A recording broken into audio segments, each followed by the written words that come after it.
এই মুহূর্তে যে খবরের দিকে নজর রাখবো, নিউ টাউনের দুটি বাড়িতে আগুন এবং সেই আগুন লাগা স্থানে তিনটি ইঞ্জিন, দমকলের তিনটি ইঞ্জিন, একাধিক ইঞ্জিন পৌঁছে গিয়েছে বলে জানা যাচ্ছে। নিউ টাউনে ভয়াবহ আগুন দুটি বাড়িতে, নিউ টাউনের ভয়াবহ আগুন দুটি বাড়িতে, সেই আগুন নেভাতে এবার দমকলের ইঞ্জিন পৌঁছে গিয়েছে। দমকলের তিনটি ইঞ্জিন সেখানে পৌঁছে গিয়েছে ঘটনাস্থলে, দমকলের তিনটি ইঞ্জিন। প্রথম খবর কলকাতা টিভির পর্দায়, নিউ টাউনে আগুন, ভয়াবহ আগুন, সেই আগুনে নেভাতে দমকলের তিনটি ইঞ্জিন পৌঁছে গিয়েছে। এই মুহূর্তে আগুন নেভানোর কাজ চলছে, দমকল কর্মীরা সেই আগুন নেভানোর কাজ করছেন। নিউ টাউনে হঠাৎই দুটি বাড়িতে আগুন লেগে যায়।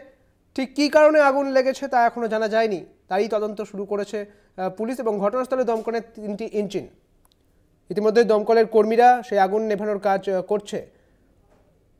পুরো এলাকায় কালো ধোঁয়ায় ঢেকে গিয়েছে, আপনারা সেই ছবি দেখছেন। প্রথম খবর কলকাতা টিভির পর্দায়, নিউ টাউনের দুটি বাড়িতে আগুন, ভয়াবহ আগুনে ঢেকে গিয়েছে এলাকা।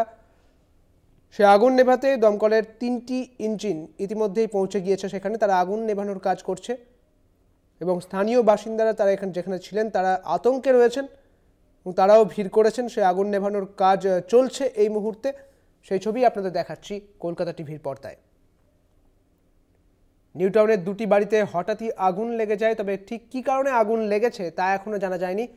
ঘটনাস্থলে ইতিমধ্যেই দমকলের তিনটি ইঞ্জিন পৌঁছে গিয়েছে, তড়িঘড়ি সেই আগুন নেভানোর কাজ শুরু হয়ে গিয়েছে, সেই আগুন নেভানোর কাজ চলছে। দমকল কর্মীরা তাদের কাজ জারি রেখেছে।